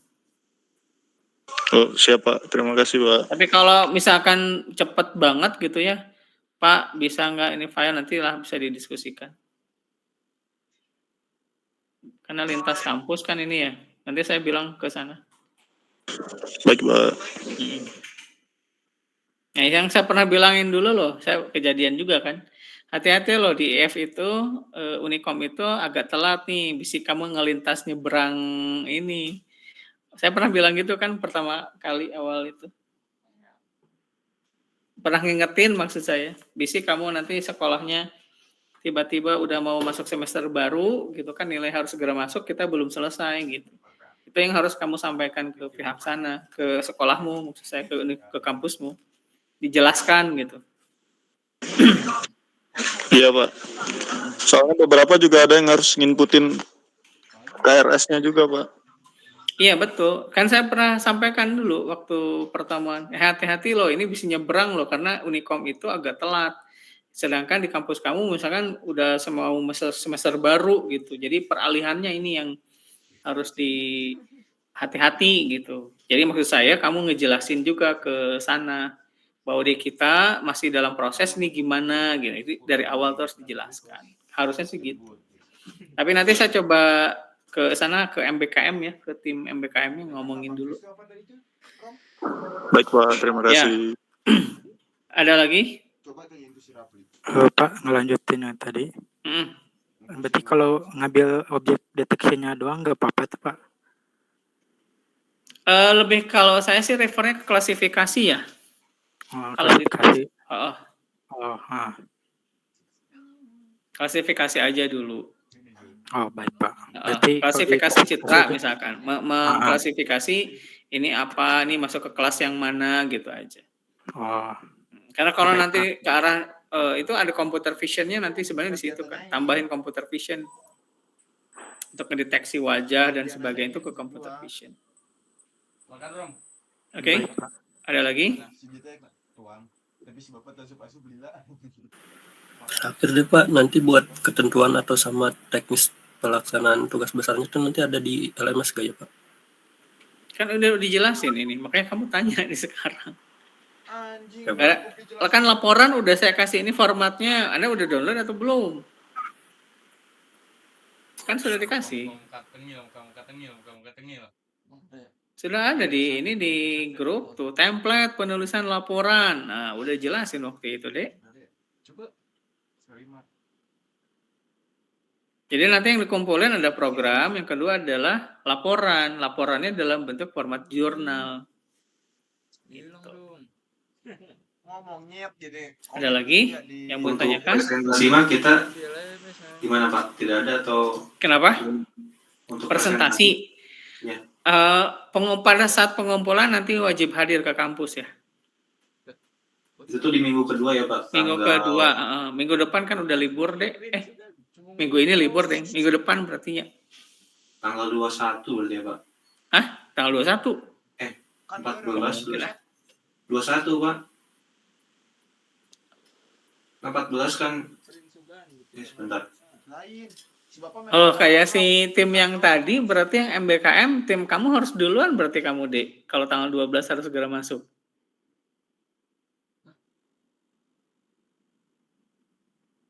Yang MBKM tadi, siapa namanya? Lupa ya. Al-Muktabar, kamu kan diminta tanggal 12 ya? Iya Pak, betul Pak. 12 itu kan hari Senin ya? Iya Pak. Berarti kamu harus duluan deh, minimal minggu ini kamu proyeknya harus sudah masuk. Biar saya tahu nilai kamu apa untuk proyek akhirnya. Iya Pak, kami usahain tanggal 10 ini udah dikumpul Pak. Ya, tanggal 10 ya targetnya ya. Nanti saya kasih linknya deh. Nanti kamu bisa wapri dulu aja. Baik Pak. Karena saya harus mengumpulkan data yang lain kan, UTS, tugas dan sebagainya. 4 orang ya. Jadinya kan cuma 4 orang ya. Iya Pak, 4 orang. Soalnya nanti kan kita minggu ini libur tuh. Kamis, Jumat, Sabtu libur semua deh. Baru ketemu lagi Senin. Iya kan. Butuh pencoblosan. Oke. Hari tanggal 12-nya jam sabaraha? Jam berapa? Itu semua satu kelas untuk demonya atau pengumpulannya tanggal 12 Pak. Kalau di jadwal ofisialnya di sini tanggal 21 Pak. Bukan, kamu nggak denger ya tadi. Al-Muktabar dengan timnya. Itu kan MBKM deh ini mah. Beda cerita. Kelas please. Gimana tadi Pak? Yang tanggal 12 Al-Muktabar kamu dikasih waktu jam berapa dari kampus kamu? Oh, kalau itu dari PIC MBKM Unikomnya Pak, yang minta tanggal 12. Oh, udah. Berarti nanti tanggal 12 aja. Nanti saya coba obrolin ke PIC MBKM. Saya kira dari kampus kamu tadi. Enggak Pak, dari PIC Unikomnya. Ya, oke. Kalau yang Rafli itu khusus untuk yang MBKM. Jadi beda diskusi ya. Tanggal bukan tanggal 12 harus dikumpulin, bukan. Orang ngumpulkeun iraha. Ya, saya tidak tahu di kelas ini ada MBKM Pak. Berarti tara asup dirinya tak kelas meureun. Ada 4 orang nih dari Aceh. Kan pernah dijelasin waktu itu di kelas. Ini. Sorry, ini mah IF 8 ya? Sorry. Yang MBKM itu anak IF 2. Sorry. Mohon maaf. Saya nggak kasih prolog dulu. MBKM itu ada IF 2 soalnya. Maaf. Salah info. Ada apa, Pujianti? Silakan. Pak izin bertanya, kalau Nah, misalnya kita udah ngumpulin, kelompok saya udah ngumpulin di grup nih, udah ngelis, judulnya tuh niatnya mau analisis sentimen terhadap debat capres kedua menggunakan metode naive Bayes. Cuman nanti bisa ada kesulitan dalam apa ya, menganalisis datanya atau mendapatkan datanya kalau misalnya di pertengahan jalan itu kita analisis hal lain boleh nggak Pak? Tapi masih dalam cakupan capres, cuman bukan debatnya aja gitu. apa yang mau dicek? Iya, apa yang mau dianalisis? Selain kalau datasetnya kamu dapat nggak? Gandeng jinggak jelas. Belum. Itu capresnya yang mau dianalisis. Baru ini sih Pak. Baru niat itu gitu Oh, judulnya. niat. Kalau misalkan ada tools yang bisa kamu gunakan, scraping data dari sosmed, misalkan Twitter, kalau mau ya. Twitter Kalau katanya Pak. misalkan mau ngambil datanya, kalau mau simple cepat pakai Rapid Miners. Tools. Tapi mungkin saya belum ngajarin sih ya. Jadi ada tools dari Rapid Miners yang bisa kamu gunakan untuk nge-crawl data atau untuk scraping biar lebih cepat. Nanti dengan keywords yang tentunya kamu tentukan gitu. Nah, tapi itu memang agak panjang sih, harus ada API dulu dan sebagainya. Yang jadi masalah itu adalah berarti datasetmu. Nah, dalam waktu yang dekat ini saya kira coba dulu cari aja datanya, kalau ada jalan, kalau enggak keburu itu pasti. Yang gua tangkap Karena nanti kamu harus melakukan ini dulu, pre-processing dulu, harus ngelabelin dulu, ini kira-kira positif atau negatif gitu. Yang lamanya di situ nanti. Bisa kamu nggak kekejar dalam waktu 1 minggu ini mah. Mending cari aja topik yang datasetnya sudah tersedia aja. Paham? Tapi kalau datasetmu sudah ada, gitu ya, ya mangga dilanjut aja, gitu. Oke? Paham? Pak izin tanya Pak. Terima kasih Pak. Apa, Abu? Minimum dataset berapa banyak Pak? Sebenarnya kalau ditanya minimum itu kan tiap kasusnya kan pasti beda ya, Dek ya. Jadi nggak bisa saya mengeneralisir misalkan ya udah minimumnya 100, nanti KB jadi 100. Sekarang nanti by case aja. Oh, by case aja ya Pak ya. Karena tiap kelompok kan case-nya beda, makanya tulis dulu. Siap. Proyeknya kamu mau bikin apa? Ya, yang tadi sih cuma ya tanya dulu. Nah, kan kalau saya bilang ini jadi generalisir dong, nanti susah. Oh iya sih Pak. Siap. Oke, nun. Ya, Pak. ada lagi? Oh, ini yang Sebelum saya tutup. Yang pohon besar 2 yang kalau kamu Pak, buat pengumpulannya itu tadi boleh dijelasin ini ya Pak? Pengumpulannya berarti kan tadinya sesuai itu minggu kedua UAS. Minggu kedua UAS ya. Kalau kamu punya niat jelek. Saya bilang kan waktu di minggu kemarin kita dikumpulin semuanya di minggu kedua UAS. Gitu deh. Kecuali yang tadi ini kan salah omongan ya, bisa salah. Yang MBKM kan dari F2 tuh ikut ke sini. Itu kecuali tim itu. Karena mereka nilai hari Senin harus segera masuk. Jadi harus lebih cepat. Tadi kan karena ada harus ke kelas juga Pak, itu gimana? Iya, minggu kedua. Minggu kedua tuh kan tanggal 14 ya Pak? Tanggal 14? Berarti geser dong. Kalau di jadwal official tanggal 21. 21? Wah, lama lagi ya, lebih lama lagi. Tanggal 21 berarti yang nggak gesernya ke tanggal 21? Iya Pak. Oh ya wes lah. Minimal kamu kan tambah 1 minggu tah berarti nya. Iya, alhamdulillah Pak. Atau mau dicepetin, terserah kamu lah. Berkah capres Pak, gak apa-apa, 21 aja. Sebenarnya saya bisa aja kumpulin di 15, 16, 17 juga bisa. Kan saya bilang minggu kedua ya. Tidak harus selalu hari Rabu kan? Biar cepat nilainya. Waduh, agak berat Pak. Jadi ngotak lah sedikit anjing. Oke, ada lagi? Pak, kasih Oh, tahu. Kalau kalau gitu nanti pengumpulannya saya harus di- seragam, berarti kalau ngegeser nggak harus ngegeser semua. Bapak tahu yang Maaf Pak, namanya kalau bidang, pengumpulannya tuh berarti dikirim sama program, kalau di print harus gak Pak di print? Enggak deh, nggak usah. Nanti saya kumpulin drive, Google Drive. Nanti dikumpulinnya mah ke sana, tapi nanti saya pengen ketemu dulu gitu. Pada saat ini kan bisa presentasi. Kasih Bapak jawab pagi. Kontol. Oke, baik Pak. Naon, jadi Bapak dia. Siapin aja nanti presentasinya supaya nanti yang lain juga bisa tahu. Cek baru dah. Perlu bikin PPT jadi Pak, apa enggak usah?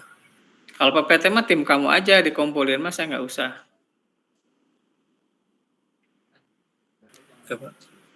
Oke. Ada lagi? Jurnalna jijian. PPT aja ngaruh. Ini Pak, perlu Jadinya data kelompok gak Pak? Kenapa? Perlu data kelompok gak di grup? Soalnya ada beberapa orang yang ternyata belum data dulu tuh, jadi tugasnya tuh dari awal pertemuan ada yang belum masuk gitu. Iya, makanya baiknya dituliskan aja. Timnya boleh. Pak, saya timnya jadi berubah. Pak, timnya ada yang update, pindah, atau ada yang masuk. Maksimal satu kelompok tuh berapa orang Pak? 4 kalau nggak salah kemarin ya. Oke, baik Pak. Berubah ya. Awalnya 3 sekarang boleh 4. Oke. Ada lagi? 4 kalau nggak salah. Ya, Alhamdulillah cukup Pak. Cukup ya? Iya cukup Pak. Kalau sudah cukup, selamat mengerjakan. Masih ada waktu. Tetap semangat. Kalau ada mau konsultasi atau diskusi lewat grup juga boleh. Nanti yang penting ditulis dulu tuh judul-judulnya supaya nanti kita bisa rekap ya. Oke. Demikian diskusi kita sore ini. Saya tutup. Assalamualaikum warahmatullahi wabarakatuh. Waalaikumsalam warahmatullahi wabarakatuh. Waalaikumsalam warahmatullahi wabarakatuh. Terima kasih Pak. Enggak. Waalaikumsalam warahmatullahi